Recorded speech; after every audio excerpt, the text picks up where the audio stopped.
You are now listening to the Serious Growth Podcast with your host, Leo Costa Jr.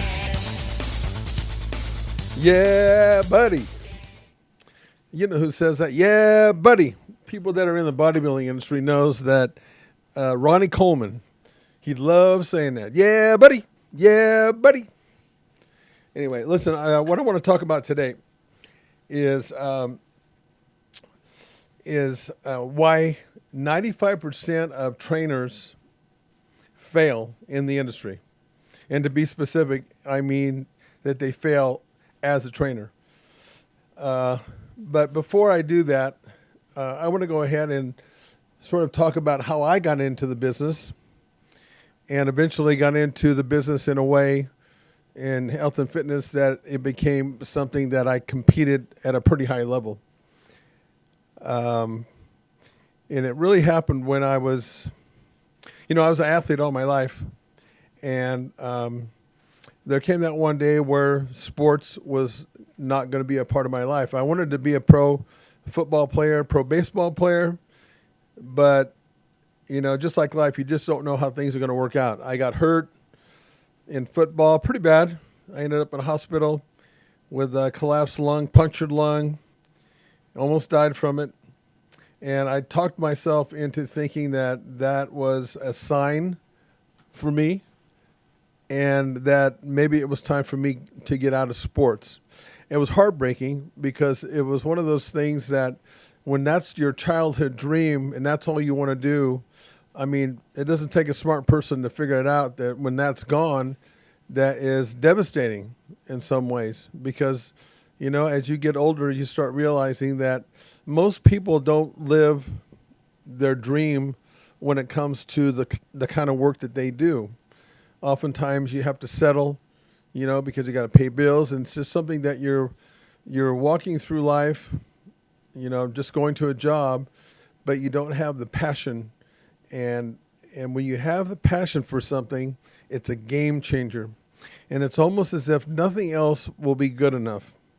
And yet, like with me, I decided not to continue my sports career. So my fallback position at that point was to play it safe.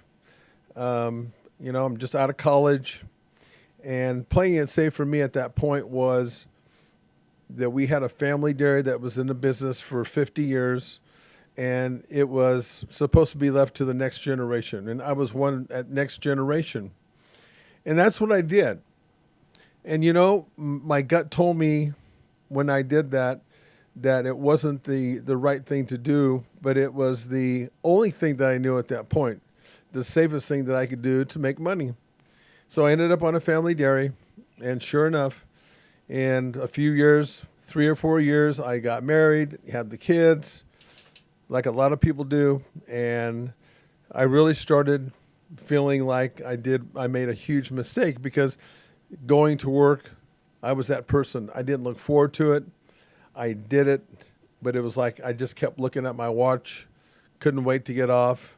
And when you get in that sort of position, it's depressing, it's sad, it's frustrating, and it impacts you in a way and other people in a pretty harsh way because you're not happy with yourself, and then you end up taking it out on other people sometimes. And the only way that I could resolve the issue for myself was to make a promise. And my promise to myself was this: if I ever got a chance to do something again that gave me that buzz, that passion like I had for sport, I made the promise that I would not question that, because what you're dealing with there at that point is what your gut's telling you. Because keep in mind, when you have family that you're trying to provide for, to go off and do what I ended up doing, which was, I had a buddy of mine that came by and saw me. I was working on the dairy, and I'd gotten out of shape. When you're an athlete and you're always in shape, when you're out of shape, it's pretty weird. And I had gotten probably in the worst shape of my life. And a buddy of mine told me he hadn't seen me for quite a while, and he said, "What the hell happened to you?" I said, "What do you mean?" He said, "You look like shit. You look like hell." You're out of shape. Why don't you exercise or something? Well, I'm on a dairy and I'm working my ass off. And my excuse was, and it was in part an excuse, but it was also the truth. I said, man, I'm working all the time. It's hard for me to find time to do that. Well, he said, why don't you lift weights? Back then in at this point it's like 1980. And believe it or not, when I was in school playing football, which was earlier than the 80s, but when I was playing football, at the position that I played, they didn't want us lifting weights. That I was considered a specialty position, and they just said, you're going to create a situation where you won't be as mobile. You're going to get tied up, bound, too tight to play that position, which we know now wasn't true. But back then, that's what the thinking was with coaches. In football, linemen were the ones that were in the weight room hitting it. I never got in a weight room. And so for my buddy to tell me to go lift weights, I had to teach myself how to do that, believe it or not. I knew a little bit about lifting, but not much at all. So to cut this story a little bit shorter, what I ended up doing is I knew how to weld. I got pieces from some iron from the dairy. I got magazines, and I started reading up on it was a Muscle and Fitness magazine. And I just started reading about training, about diet. And the next thing I know, I built equipment. I put it in my garage. I started training, learning via a magazine. We didn't have YouTube back then, social media like we do now. And I started learning about exercise and training. And I tell you what happened. In 6 months, I could see a change in me. And that's when the bug started biting me. I was getting into this thing. And the next thing you know, I outgrew my little home gym, and I got into a health club down the road. And you know something? Here's the thing. A lot of people make excuses. But if the motivation is great enough, because an excuse many times is just an excuse or it's a legitimate obstacle. But when the motivation is such that you have to do something. At this point, I had to keep weightlifting. I was getting into this thing. The more I got into it, the better I looked, the better I felt. I wanted to learn more. And so I figured out, I got past the obstacle of not finding time to be able to go down to a gym down the street about 2 miles away. So I did. I joined a gym. I'm in the weight room training. And the next thing you know, there's a guy that's working in the weight room.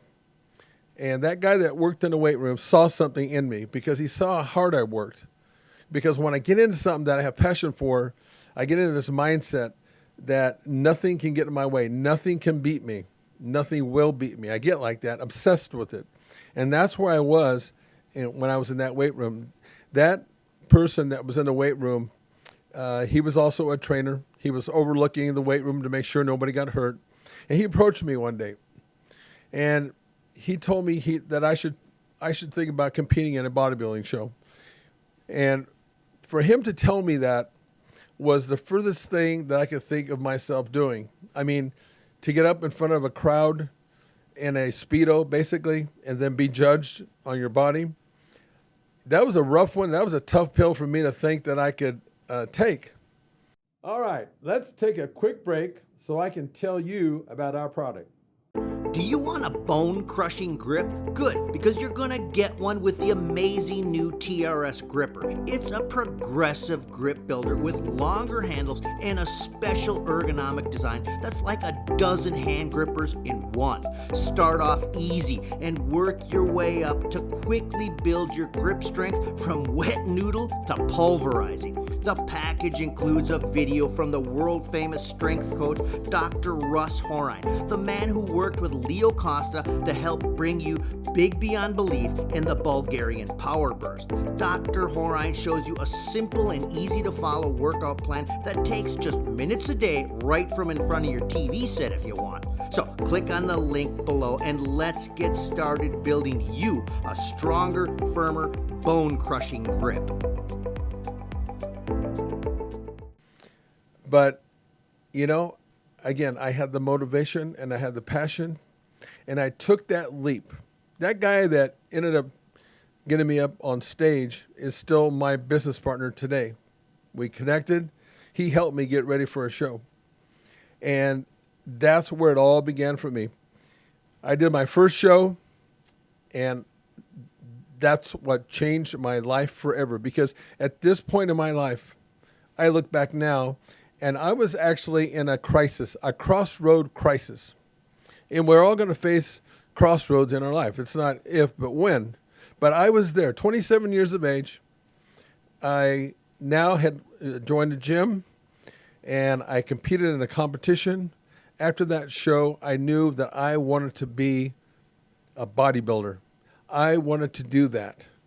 And that was that moment where I had to reflect back, and because I made a promise to myself, and I said, if I ever get a chance to do something that gives me passion and buzz in the belly, that I would not question that.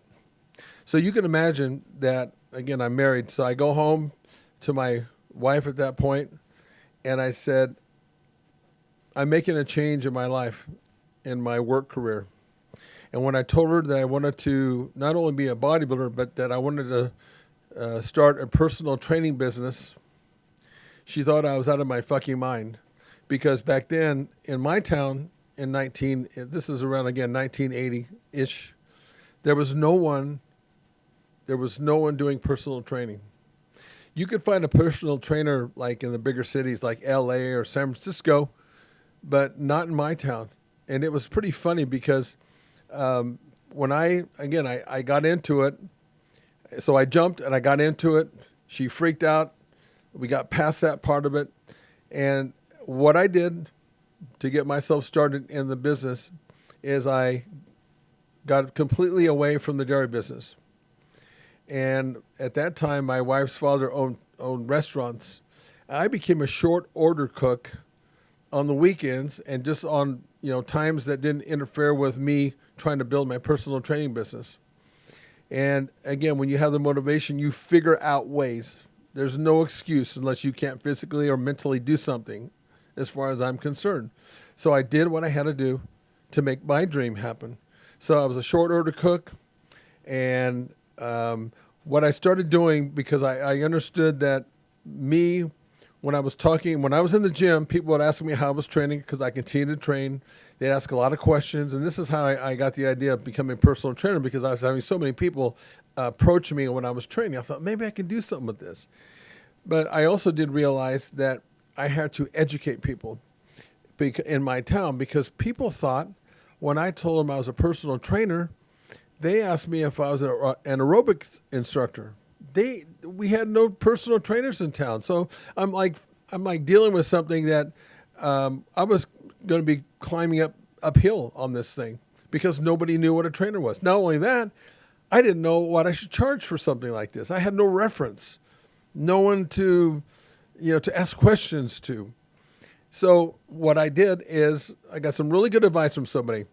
He said, Leo, go after friends and family in the very beginning when you're trying to build your business, because they'll be a little more tolerant in giving you a chance, and they'll give you time to figure out what your craft is. That's probably some of the best information and advice that I could have gotten. So that's what I did. I trained my friends, I trained my family, and then what I did is I purchased a body fat testing machine, because that was another way for me to make income. And what I did back then is, while I was doing friends and family, I was going out to health clubs with this body fat testing machine, and I was doing body fat testing. While I was there at these health clubs doing body fat testing, I told them, I said, look, if you ever need somebody to help you with your diet and exercise, I'm doing personal training. That's how I got my business started, was right there.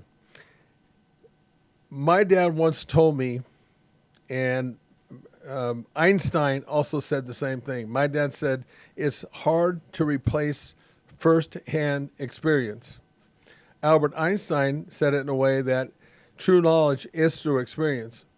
So what I knew I had to do was I had to experience everything that I possibly could in the gym that was tied into the three components that are most responsible for changing the body in the most efficient way. I had to know everything about weight training, about cardiovascular conditioning, about nutrition. Now, you can see that in order to do this the right way, it takes time. You can't get in a hurry to learn those three components, because that is the blood and oxygen of your business. When you know those three components to the nth degree, I call it, then you have command. You can change people's bodies, you can change people's minds and how they feel in the most efficient way. And so that's what I did. That launched my bodybuilding career. This has been now 39 years since that happened. And I have to tell you, one of the most harrowing things for me back then when I started, because I knew I had to educate people or I'd be dead in the water, because you have to make people understand what it is that you do in a succinct way, in a very specific way. They get it. And one of my biggest fears back then was public speaking. The thought of getting in front of people, because what I did is at these health clubs that I went to, I had them sign up, for the body fat testing. But how I got them to sign up was I would talk to the classes before they started their aerobics classes, and that was my platform in a very short period of time to let people know why they needed to do a body fat test. Because I got asked a very interesting question one time, and the person said, "Why should I have you test me to tell me how fat I am?" And that was a really good question. And you have to be able to answer questions like this when people are asking you about what you do. And of course I told them, I said, look, it's not about me telling you how fat you are. It's about me coming up with a solution to get you in better shape.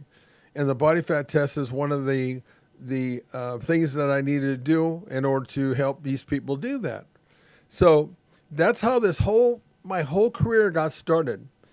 And I have to tell you, and I have to admit, I'm doing what I love and what I have passion for. And 39 years later, I have just as much enthusiasm for what I do as I did when I first started. Maybe even more, because I appreciate it in a different way. And so here we are. Where I'm at now today, to stay relative, I decided that I wanted to keep teaching other trainers that are in the industry, because 95% of trainers who get into the industry fail. And the reason that they fail is because, again, I just mentioned it, they don't understand the three training components to the nth degree. They gloss over. Most of the trainers are pretty good of those three components. They're pretty good about the training part of it. But, it's when you put three things together like these components and you can do them all right, now you're training smarter as well, or you're training as smart as you are hard. Because if you just train hard, and you're not going to get the kind of results when you know the three components and you can manipulate them in a way to the point where not only can you produce a result, but you can reproduce the result in a very timely way. So this is where I see that part of why most trainers fail, because they don't really understand that to the nth degree. Let's take a quick pause to tell you about something you are definitely going to want. Do you want a bone-crushing grip? Good, because you're going to get one with the amazing new TRX Gripper. It's a progressive grip builder with longer handles and a special ergonomic design that's like a dozen hand grippers in one. Start off easy and work your way up to quickly build your grip strength from wet noodle to pulverizing. The package includes a video from the world-famous strength coach, Dr. Russ Horine, the man who worked with Leo Costa to help bring you big beyond belief in the Bulgarian Power Burst. Dr. Horine shows you a simple and easy to follow workout plan that takes just minutes a day right from in front of your TV set if you want. So click on the link below and let's get started building you a stronger, firmer, bone-crushing grip.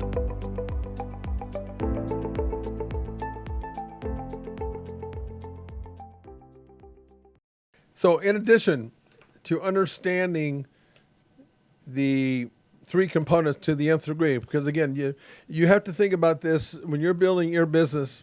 You have to think about it like when you're building a house. In order to be really strong and as a personal trainer and legit for a lot of years, you have to build a strong foundation. Think about like building a house. You put the foundation in first, you put the walls in second, and then you put the roof on. If you do it in any other order, you're not going to have a solid foundation.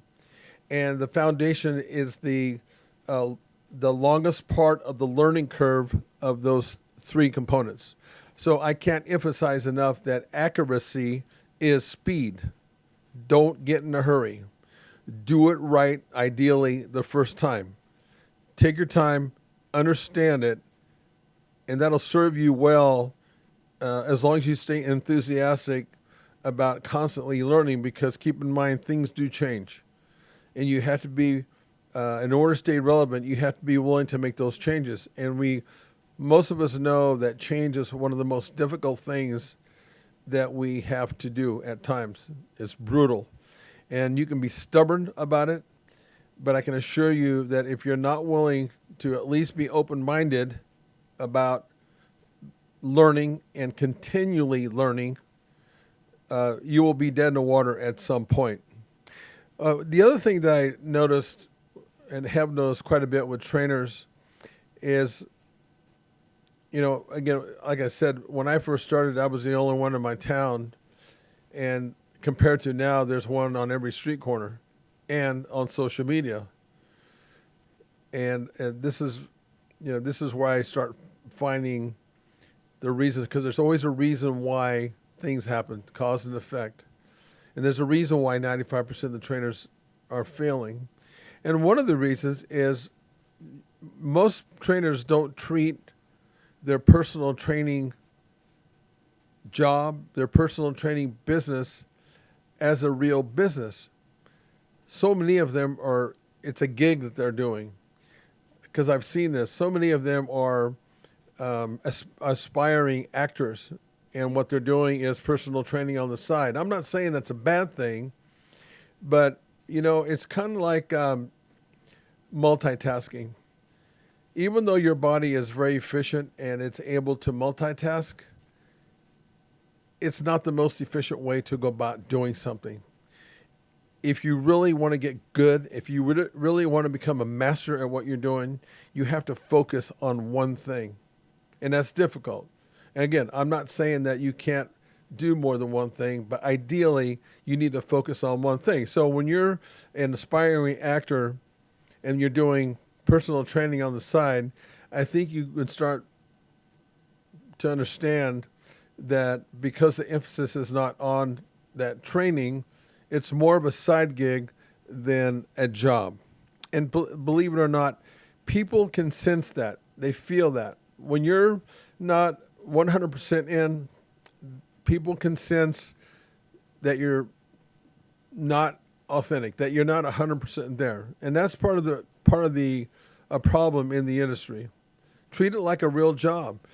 Be consistent. Show up. So many trainers that I've worked with over the years, in the very beginning, it's kind of like a honeymoon. They're all into it, and this applies to their clientele as well.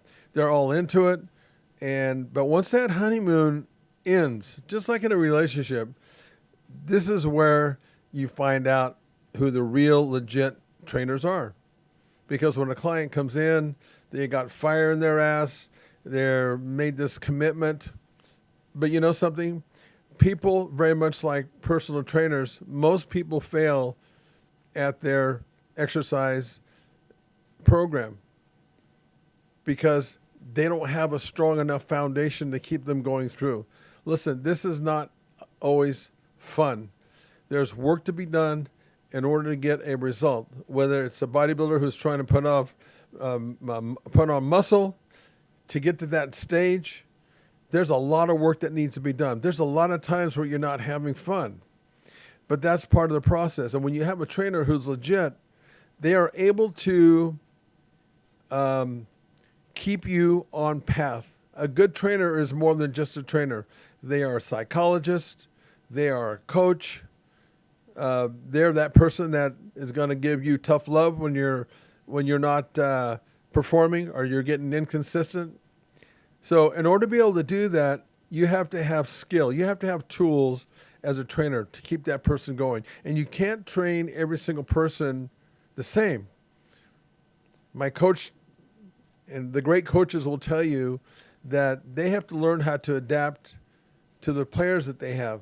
They can't expect the players to adapt to the coach 100%. I mean, some will, but to get the most out of your athletes or your clients, you have to be smart enough as a trainer to know when to use tough love, for example, to know when to tell that client, look, back off for a while, not to stop, but just adjust their training to keep them going. Because once that honeymoon is over, that's the sign, that's the time when you find out how good you really are. So don't get comfortable in the honeymoon phase if you're a trainer, because again, people will feel that. You're going to get to that point where you're just basically mailing your workouts in. One of my trainers that I had years ago, the guy he's a nice guy. People loved him. But you know something, he had one of the lowest retention rates of all the trainers that I had. 8 trainers, he had the lowest retention rate. And I didn't understand what that was, why that happened like that, until I really paid attention and watched what he was doing. He was basically just mailing it in. When that client was working out, for example, he wasn't putting himself in a position to motivate, to help that client if they needed help. He was like, for example, I'll never forget this one scene.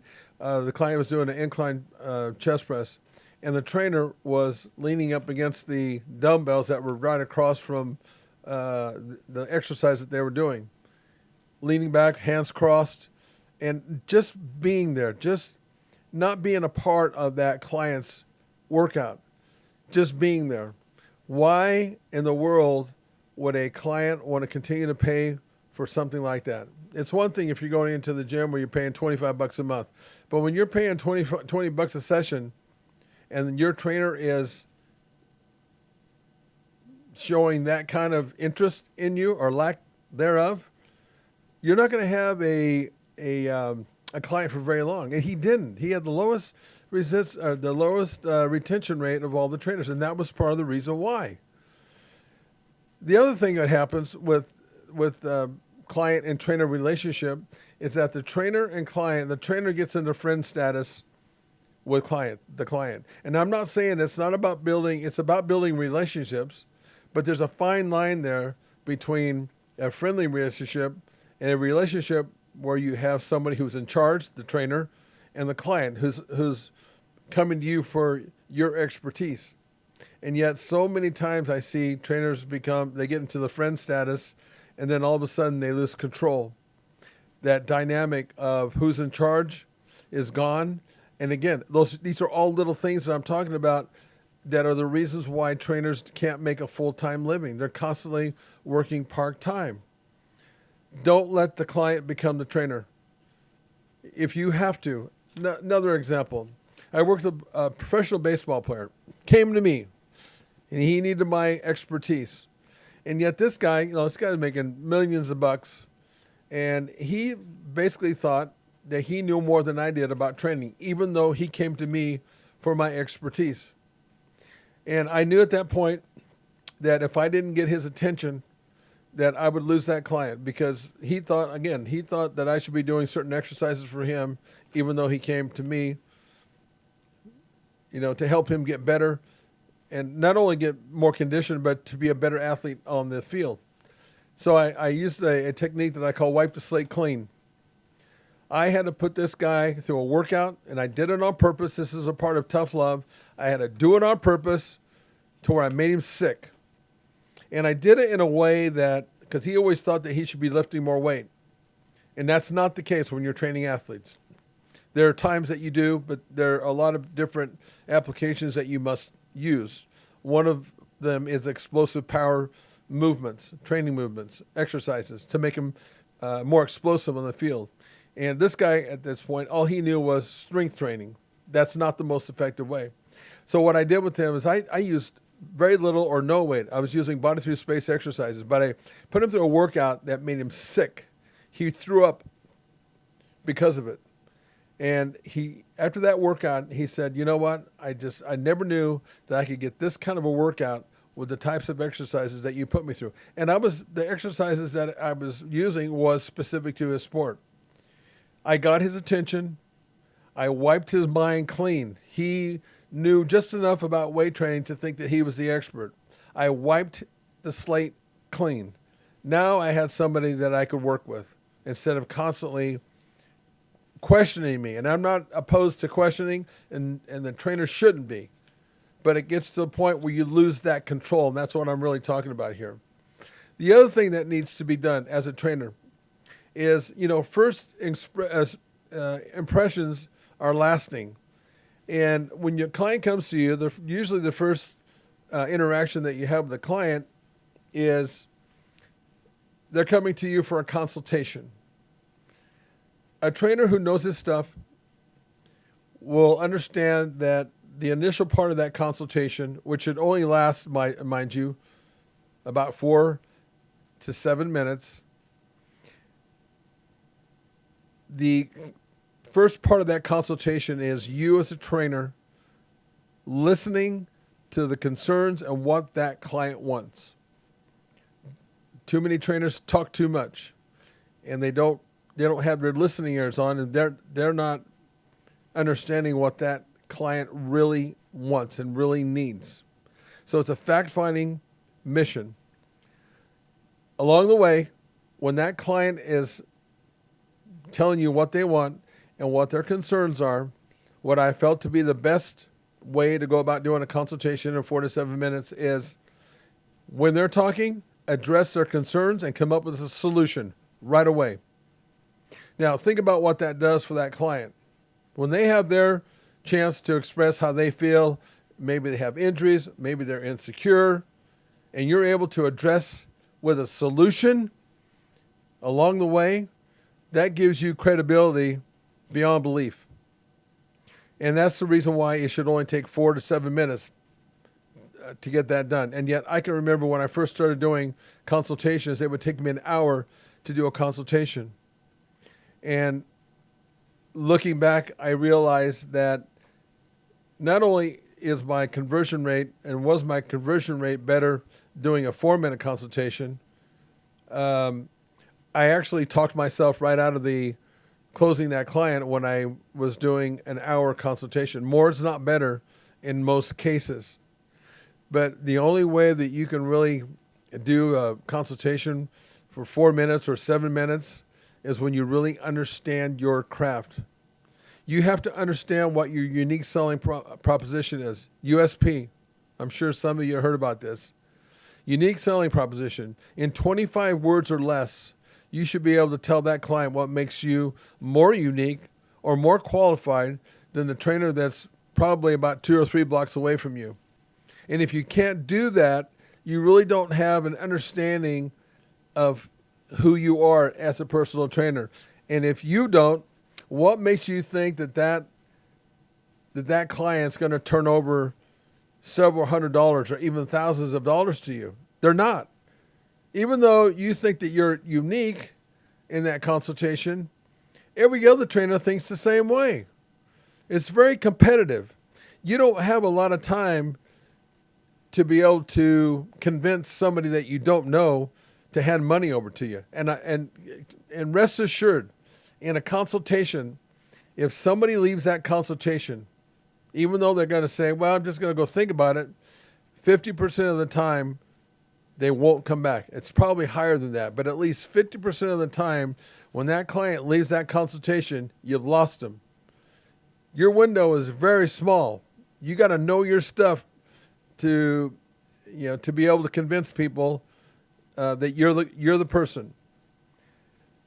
The other thing, clients' goals. A client should know when you're training them as a trainer that their goals is just as important to you as they are to them. Because think about that. When you've got a person, a trainer, and you're the client, and that trainer is doing everything that they can to try to get you in the shape that you want to get in. When they feel that you're in there with them, that's kind of like having a training partner. When I was training for competitions, I always trained with some partners. They were there for me. They pushed me. I knew I could count on them if I had to. That's what you have to do and have to be when you're dealing with clients. Their goals are as important to you as it is to them.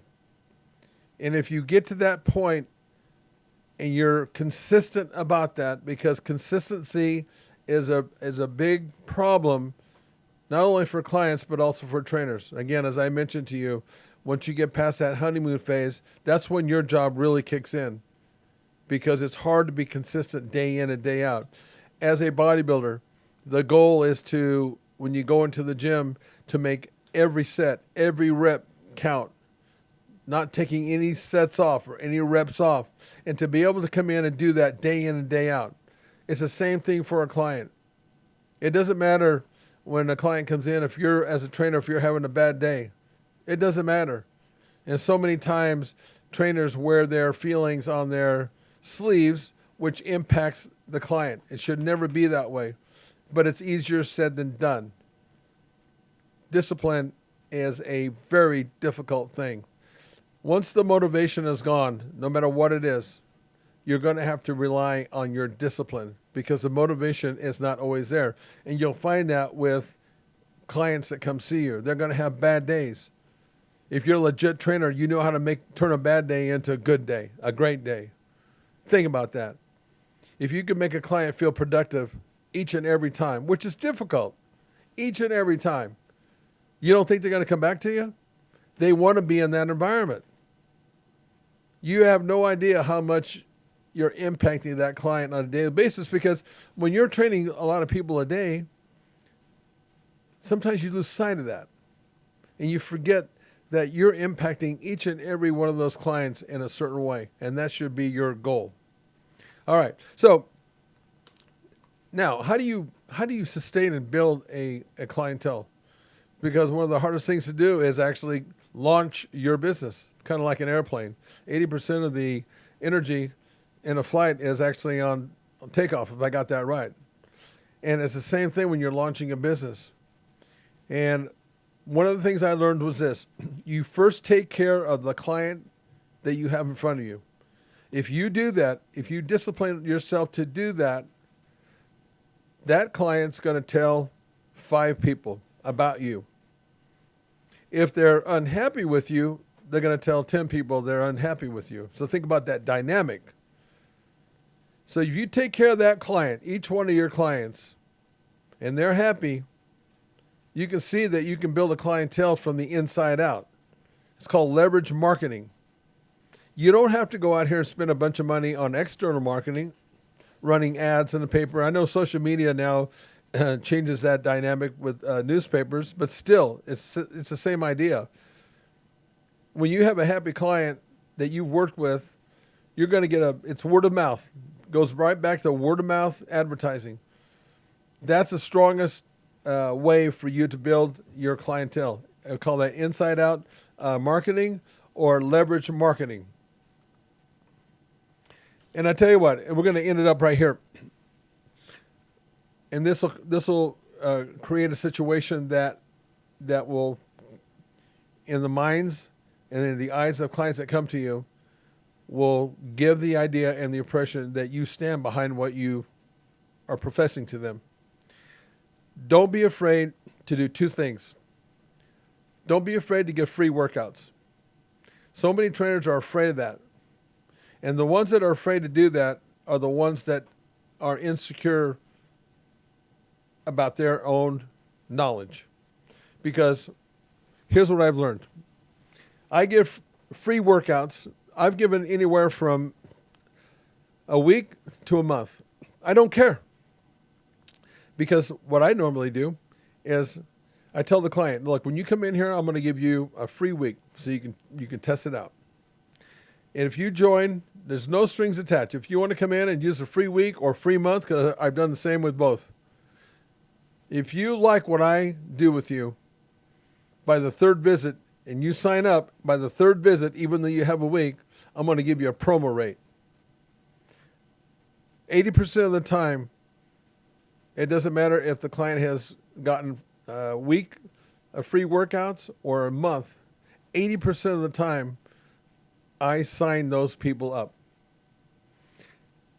And don't be afraid to give a money-back guarantee. Look, I make it very clear to the client that I'll give them a money-back guarantee. The goals that they are asking to reach, that they want to reach, have to be reachable in a reasonable amount of time. If somebody comes to me and says, I want to lose 100 pounds in a month, can you guarantee that? Well, hell no.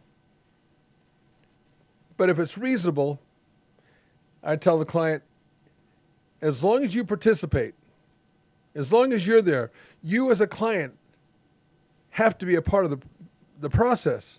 You can't just be the trainer. But if you are willing to, and I lay it out what I expect from them, so there's no mystery, no surprises. In my case, I have clients come in 3 days a week. I lay out what I expect from them because people like that. You do this and this and this as a client, and if you don't get result, I'm going to give your money back to you, or I'm going to extend. I'll extend the length of your program with me. What do you think that does for that person? Why would this guy give me a money back guarantee if he didn't think that he could produce? All these little things that we've just talked about make a huge difference. And I will tell you this, I'm going to keep going back to this. It's never easy. It's never easy to be great at your craft, no matter what it is. It's a lot of work. And the only way that you'll be able to sustain and do what I'm talking about, rest assured, is when you have passion and love for what you do. Unquestionable and unwavering love for what you do. And I will tell you this. One of the best things that I made, as scary as it was 39 years ago, was trust my gut. Trust your gut. Because everything else, I promise you, will work itself out. We'll see you next time. Thanks for listening to the Serious Growth Podcast. For more episodes like the one you just listened to, subscribe to us on your mobile podcast app and leave us a review. If you'd like to reach out, you can find us online at seriousgrowth.com. Until next time, train smart and train hard.